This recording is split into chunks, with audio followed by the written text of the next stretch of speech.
If I don't know where they are, then I'll never find them and I can't take them on the journey with me. Wake up, it's time to be free. Wake up, was blind, now I see. Wake up, it's time to be me. Wake up, my mind is the key. Wake up, it's time to be me. Wake up, my mind is the key. Hey everyone, it's Julian Gordon here with another episode of the Daily Jules, where we are committed to increasing your degrees of freedom. It does not matter how many college degrees you have. The only thing that matters is your degree of freedom. It does not matter how much money you make. What really matters is how you actually make money. And so today we're doing another episode on how to build a speaking business.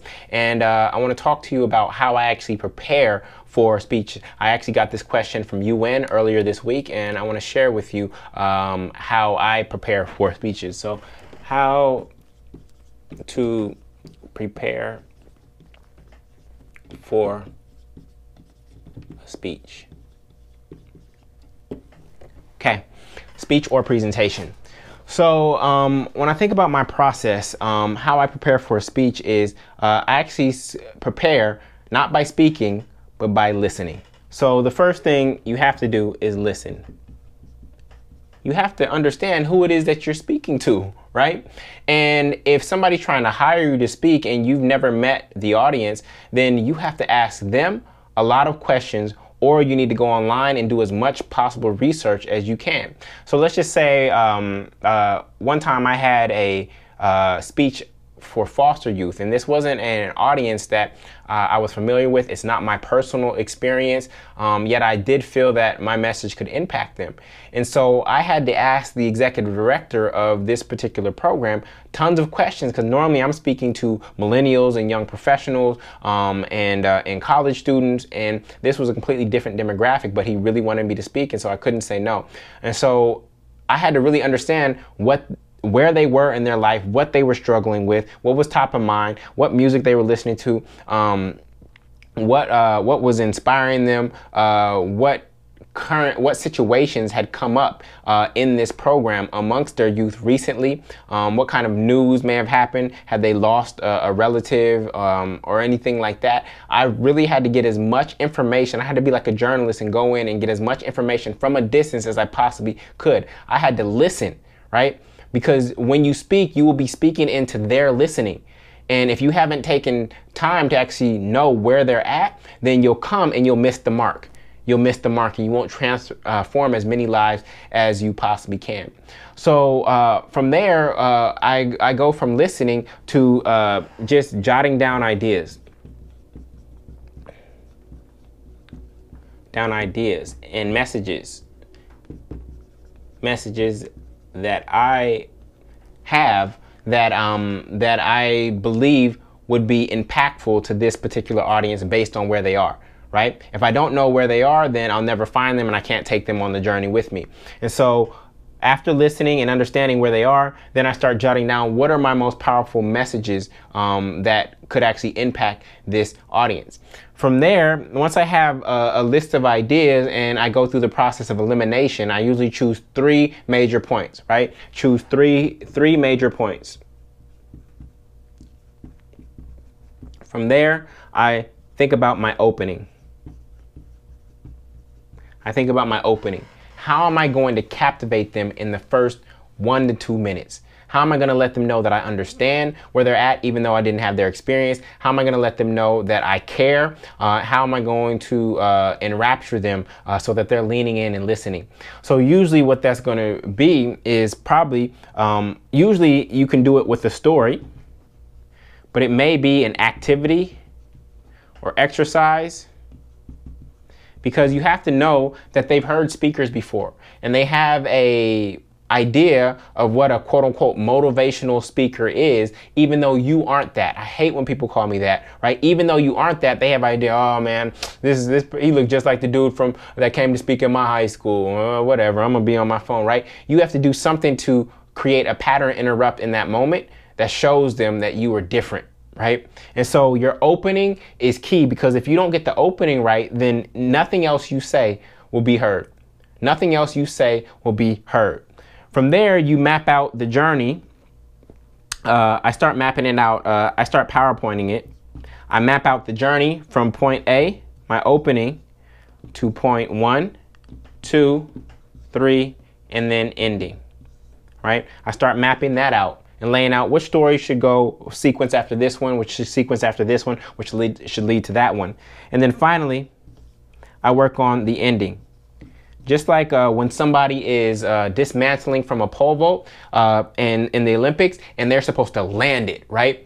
They aren't supposed to like fall over or anything. You're just supposed to stick the landing. You have to figure out how you're going to stick the landing. What is the end? Because you have a life story. And the goal in 60 minutes or a 90-minute talk is not to tell your life story. You have to figure out what your end point is, and you have to land it powerfully. So again, that might be a story, an exercise, something that's just going to actually strike an emotional chord with the particular audience. So once you have this laid out, whether it's in writing or in PowerPoint, right? This is actually writing or PowerPoint. From there it's straight rehearsal. It's straight rehearsal. And so first and foremost, I would do 3 rehearsal runs. If this is a new talk, I would do 3 rehearsal runs by yourself, as if you're doing it live in your bathroom mirror, your living room, wherever you have to do it. 3 rehearsals. And then I would do 2 rehearsals in front of other people, 2 different people at different times, right? So now you've rehearsed 5 times. And then I would do 2 more rehearsals before you get on your flight or go there. And then when you get there and get there early enough, I would go get a feel for the stage, right? Go stand on the stage, be there in the center, right? And I would do a quiet rehearsal there where you are kind of mumbling your words, you're taking them on the journey and pretending like it's actually happening live. That would be 8 rehearsals by the time you get on stage. And this is how I actually prepare for a speech. Now, once people start coming into the venue and you're backstage, I usually have some sort of mantra or some sort of song that I sing to myself to just get centered and know that I am being used as an instrument. And what that does is it releases me from trying to stick perfectly to what I wrote down or to my PowerPoint. It actually frees me up to actually be used for me by my spiritual source. So the song that I sing is to myself is, use me, oh God, I stand for you, here I'll abide, if you show me all that I must do, right? Another one that I have is, where would you have me go? What would you, this is from Course in Miracles, where would you have me go? What would you have me say? What would you have me do? What would you have me say, and to whom? Right? So this is, I repeat those affirmations or those mantras to myself prior to going on stage, and then I go on stage and I stay open and open to being used and letting the message penetrate the audience and find the person or the people that it is meant to receive it in that particular moment. So yes, you do all this structuring and planning only to, in some ways, let go of it at the very end, because by this time it should be embodied within you and it should be able to free flow. Bruce Lee once said, the purpose of technique is to have no technique.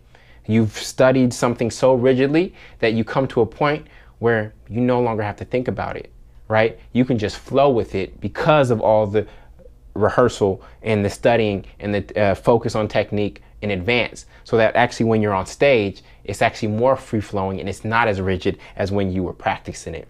So this is how I prepare for a speech.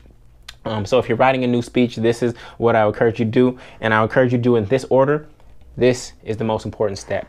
You have to listen and understand who the audience is and where they are on their journey so that you can meet them there, grab them by the hand, and then take them with you to a new place, to a new thought, to a new idea, to a new understanding of themselves, their business, their life, whatever it is that you're speaking about. But you got to go meet them where they are first, all right?